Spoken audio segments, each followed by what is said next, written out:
Bonjour à tous, j'espère que vous allez bien. Je vous retrouve aujourd'hui dans une nouvelle analyse qui ne sera pas cette fois-ci en vidéo, mais sur la base d'un texte car on m'a envoyé un mail descriptif d'une personne qui a des problèmes avec son cheval en m'expliquant ce que le cheval fait, etc.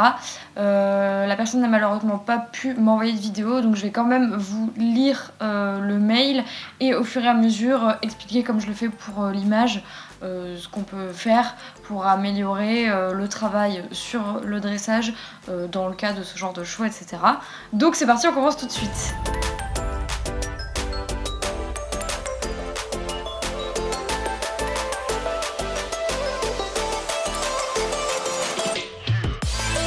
Alors pour présenter les choses rapidement, la personne qui m'a envoyé le mail a un galop 6, donc environ niveau 6. Et vient d'acheter un jeune cheval de 6 ans, donc elle a réalisé son rêve en devenant propriétaire.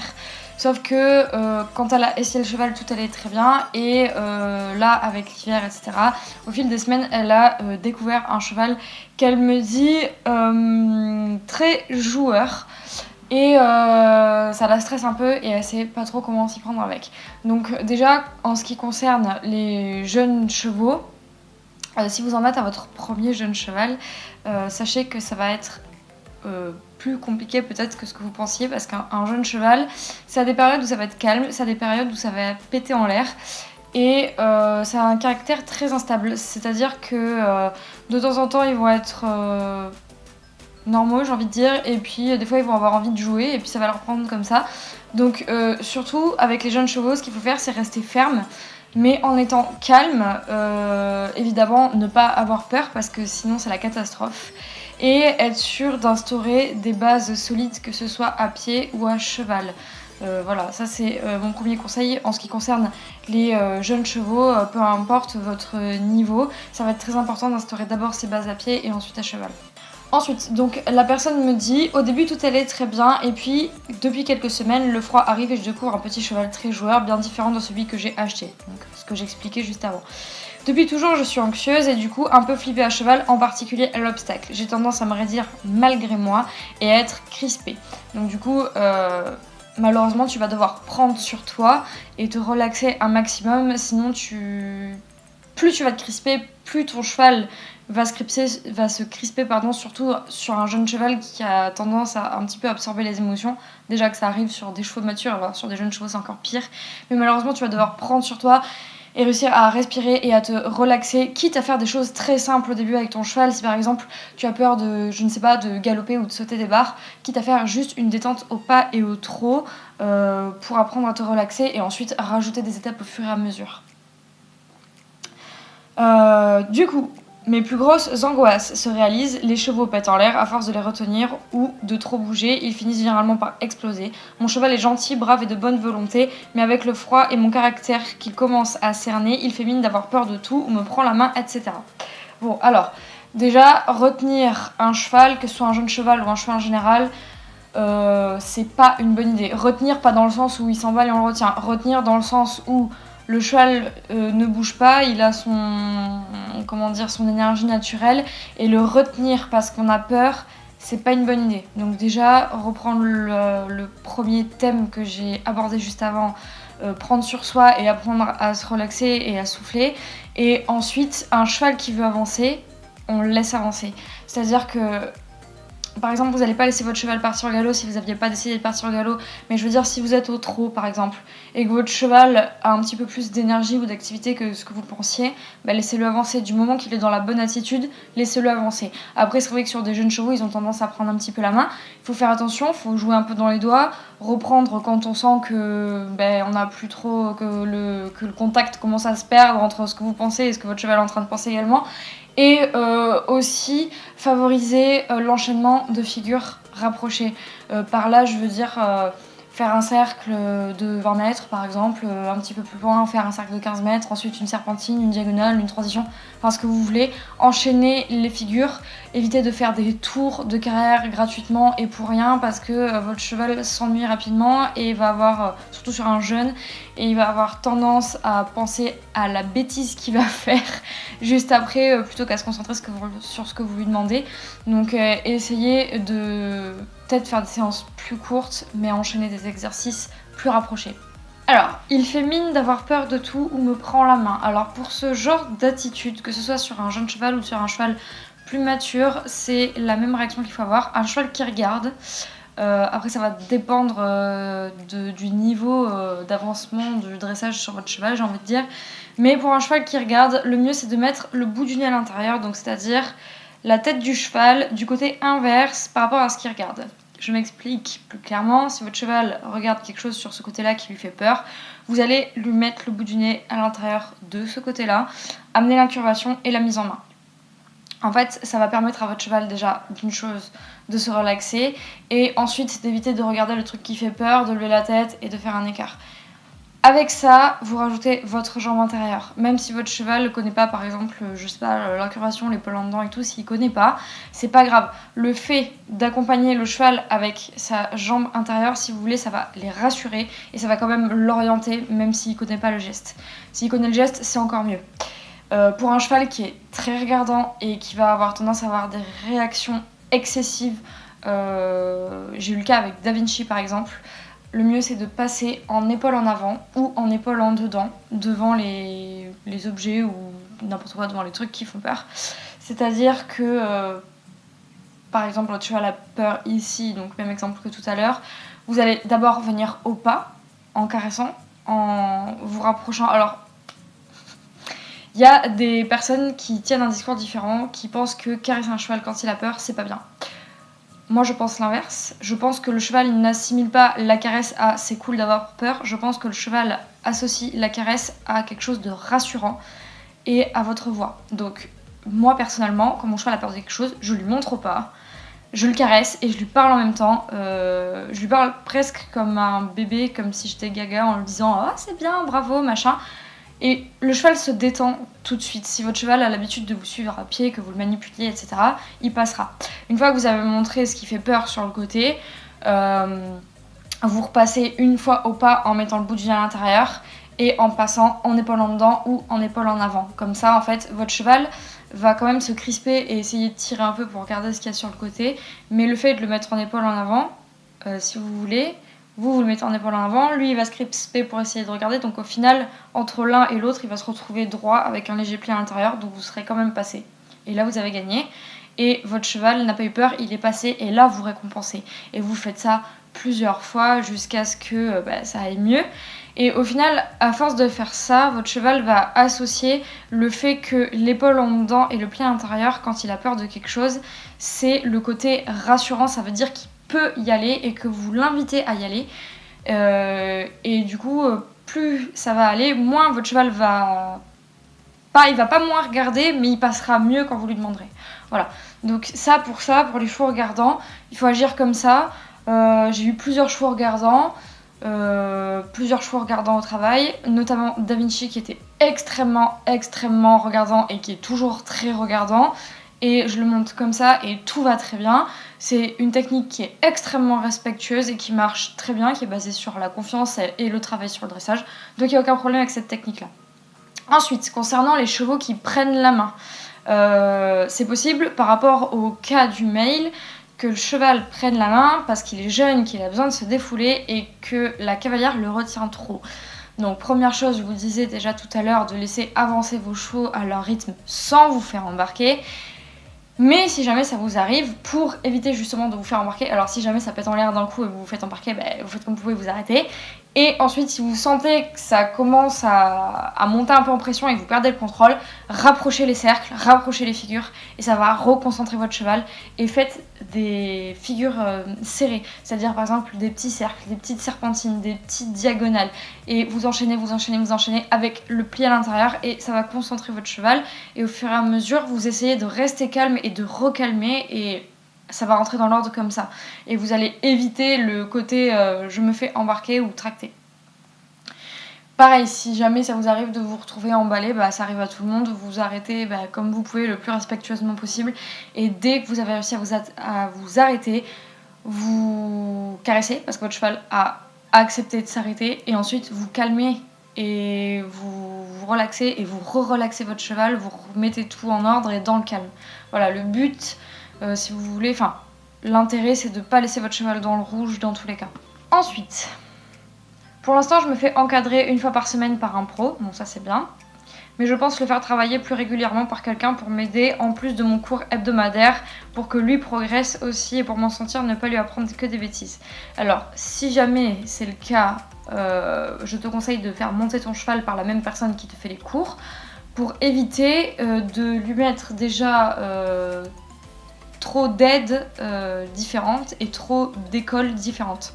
Par école, j'entends que chaque instructeur, chaque coach a sa façon à lui d'aborder les choses, même si les bases du dressage ou de n'importe quelle autre discipline sont fermement posées d'après certaines pensées, mais moi je pense que chaque coach a sa façon de voir les choses et quand on est coach, on est souvent aussi cavalier et en fait la façon qu'on a de monter ou d'aborder les choses à cheval, etc. Ça nous influe sur la façon d'enseigner et on n'a pas forcément tous la même manière d'aborder les choses. Donc si le cavalier qui monte ton cheval et ton coach n'abordent pas les choses de la même manière, surtout sur un cheval de 6 ans, ça risque de pas trop fonctionner. Plus toi qui vas arriver avec une main différente, bon voilà. Le mieux c'est que toi, tu montes ton cheval en cours avec ce professionnel, donc lui, il te donne son équitation, il t'apprend son équitation et il te fait monter ton cheval avec son équitation à lui, et qu'ensuite ce soit la même personne qui le monte pendant la semaine, que ce soit une fois ou deux ou peu importe, pour garder cette même école et cette même main. Continuons. Pour le moment, en n'étant pas à l'aise, j'ai décidé d'arrêter complètement de sauter. Je m'étais dit que le jour où j'aurai mon cheval, je m'y mettrai vraiment. Mais je commence à me dire que ça ne sert à rien de forcer alors que j'ai toujours appréhendé ça au final. Oui. Donc c'est sûr que si t'as peur que tu te crispes, etc., il vaut mieux ne pas sauter pour l'instant plutôt que de forcer et de faire une bêtise. C'est pour ça que je dis toujours qu'il faut y aller progressivement petit à petit et quand on sent que ça coince, on revient un peu en arrière, on essaie de voir ce qui coince et puis après on progresse quand on se sent progresser. Voilà. Ça c'est une bonne idée. Puis à la limite, si ton coach saute, ton cheval peut apprendre à sauter avec ton coach. Si ce n'est pas trop indiscret, qu'est-ce qui a fait que tu t'es tourné totalement vers le dressage ? Alors ça, on pose souvent cette question, notamment sur Instagram. En fait, c'est très simple. J'ai eu un cheval qui était mon premier cheval. Donc c'était un cheval que je voulais sortir en concours. Et c'était un trotteur réformé de course. Donc déjà, il a fallu lui apprendre à galoper, etc. Ça a été assez compliqué. Il avait un passé et mentalement, c'était compliqué pour lui. Physiquement aussi, parce que il a un petit problème au niveau des épaules, mais rien de très méchant. Après, bon, voilà, le travail, ça a été compliqué. Moralement, ça a été compliqué pour lui aussi, pour pouvoir le remettre dans l'ordre, etc. Et à l'époque où j'ai eu mon cheval, moi je faisais du complet avec les chevaux et les poneys du club, donc c'était il y a un moment. Et je m'étais dit que je voudrais sortir mon cheval en complet, etc. Et quand il a commencé à être pas bien dressé, mais qu'il avait de bonnes bases, j'ai voulu faire les stages de CCE avec les autres filles de mon écurie. Je faisais déjà les stages avec les chevaux du club et tout, mais je voulais le faire avec mon cheval. Et en fait, quand on a commencé à le faire sauter, donc il savait déjà sauter en carrière, mais il sautait très avant la barre ou très avant l'isolé et très au-dessus. C'est-à-dire qu'il partait 3 mètres avant et il sautait 1 mètre au-dessus. Donc on a tout essayé, les barres de réglage, etc. Donc nous on avait un coach au club qui était cavalier de CSO et qui sortait en 1m15 ou 1m20, je sais plus. Enfin, c'était un bon cavalier amateur qui pour des clubs est très correct. Et Romorantin, donc mon cheval, avait beaucoup de mal à sauter. Enfin, il sautait très bien justement, mais presque trop bien. C'était limite dangereux en fait, que ce soit pour moi ou pour lui, parce que même avec les barres de réglage, en fait, il sautait les 2 barres de réglage plus l'obstacle et il traversait tout comme ça. Donc c'était assez compliqué au début et en fait je me suis dit plutôt que de forcer à l'obstacle comme ça parce que de toute façon il charge un peu de vent et il saute beaucoup trop fort, je me suis dit je vais le mettre sur le plat, sur le dressage, je vais approfondir le dressage, ça va me donner plus de contrôle et comme ça ensuite je pourrai réaborder des obstacles avec des barres de réglage et cette fois-ci passer correctement les barres de réglage et l'obstacle. Ce qui s'est passé c'est que j'ai commencé à faire du dressage pur. J'ai fait mes premiers concours de dressage pur aussi. Et ça m'a beaucoup plu. Ça m'a trop plu. Et j'ai donc continué. J'ai fait la saison entière. Et en fait, on a eu un palmarès où on était premier tout le temps. Alors, on sortait en club 3 Grand Prix. Mais bon, voilà, hein, c'est un trotteur réformé. Il avait 6 ans, 7 ans, 6 ans. Donc voilà, c'était vraiment très bien. Ensuite, on a fait la motte. J'ai fait plusieurs fois la motte du coup. Et je suis restée en dressage pur. Après ça, j'ai plus vraiment eu l'envie de sauter ou de faire du complet. J'ai ressauté plus tard avec mon poney de saut Ronaldinho et avec ma jument Crilly. Mais j'ai pas vraiment envie de refaire du saut avec Romorantin. Je trouvais le dressage vraiment très bien, ça me plaisait. Et ça me plaisait plus que le complet et que le saut, donc je suis restée en dressage. Et au final, après, j'ai eu Da Vinci, donc mon poney de dressage. Et maintenant, je fais que du dressage pur et je sors en catégorie pro avec Da Vinci et bientôt avec Romero qui sera débourré et qui fera les épreuves jeunes chevaux et qui après, j'espère, sortira en professionnel. Voilà comment je me suis mise au dressage. Je me dis que maîtriser totalement mon cheval en dressage et via le travail à pied m'aiderait beaucoup. C'est ce que je me suis dit aussi, mais attention, tu vas peut-être finir cavalière de dressage. Déjà parce que le dressage, c'est la base de tout travail monté, n'est-ce pas? Exactement. Et puis parce que c'est super noble comme discipline aussi, je trouve. Ensuite, je sais que je suis la seule à décider quoi faire, mais que me conseillerais-tu de par ton expérience de cavalière, juge et propriétaire? Bon, je pense que j'ai à peu près répondu à la question, mais je pense que arrêter de sauter pour le moment, vu que toi ça te stresse et que sûrement ton cheval le ressent, c'est pas une bonne idée. Donc se concentrer sur le dressage, c'est pas quelque chose de mauvais, surtout sur un cheval de 6 ans. De toute façon, voilà, hein. C'est pas comme si tu voulais jouer les JO dans 3 ans. Moi je dis chaque cheval a son rythme et il lui faut le temps qu'il lui faut. Et toi pareil, voilà, donc continuer les cours avec ton coach qui est professionnel, c'est une bonne idée. Enfin, c'est sûr même. Et le faire monter une fois par semaine, je pense que ça serait pas mal, par cette même personne. Je pense que ça te permettrait d'évoluer plus vite et ça permettrait aussi, si tu veux, quand il y a des confusions peut-être sur la façon dont tu montes ton cheval, c'est possible que tu apportes des confusions. Non pas que, je dis pas que tu montes mal, mais de par ton stress. C'est-à-dire que par exemple, si ton cheval te prend la main et qui pète en l'air, comme tu me disais, c'est peut-être parce que toi tu te contractes et que tu retiens trop. Alors que ton coach, s'il est pro, lui, il va avoir plus l'habitude de ce genre de réaction et si tu veux, il va parer à ce genre d'événement, alors que par exemple, toi tu ne le feras pas. Donc si tu veux, ça va gommer un petit peu les défauts ou les couacs qui peuvent être apportés quand tu as tes moments de stress ou quand ton cheval tout simplement ne t'écoute pas et que t'as pas la réaction directe parce que c'est ton premier jeune cheval et que c'est tout à fait normal. Donc continuer les cours avec ton coach, le faire monter par cette même personne une fois par semaine et faire un travail sur toi pour réussir à te relaxer et vraiment pouvoir être sûre d'être froide dans ta tête quand tu montes ton cheval. Et après, au niveau du côté technique du dressage, tout ce que j'ai dit avant, à prendre en compte aussi, pour moi, c'est ce qu'il y a à faire. Une autre question, comment gérer un cheval un peu frais l'hiver qui fait mine de tout regarder, surtout les coins du manège? Ça, c'est la même chose que ce que j'ai dit tout à l'heure. Pli bout du nez à l'intérieur, jambe intérieure et épaule en avant ou épaule en dedans pour ceux qui regardent le plus et qui ont des réactions un petit peu plus vives. Il fait des écarts, il veut jouer. Alors, s'il fait des écarts, tu rassures, tu calmes et tu fais passer en épaule en avant. S'il veut jouer, ça dépend comment il veut jouer. Si c'est gentil, quand c'est gentil, moi personnellement, je laisse passer et je continue mon travail. C'est-à-dire que par exemple, le cheval va faire un petit saut comme ça en mode je suis content. Je dis rien, mais je continue de demander ce que j'étais en train de faire, comme si de rien n'était, mais fais quand même l'exercice que je t'ai demandé, parce que c'était le but à la base et que je veux pas non plus que tu joues tout le temps.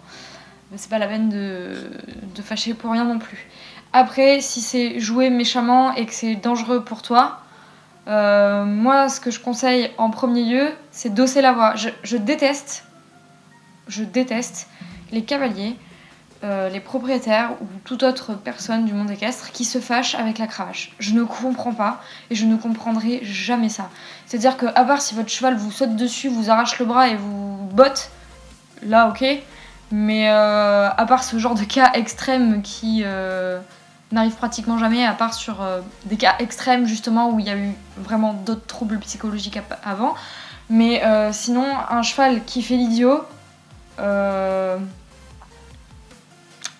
crier comme sur un enfant en fait, hausser la voix, fâcher en haussant la voix, et souvent ça les impressionne et ils restent comme ça en mode qu'est-ce que j'ai fait, je me fais fâcher.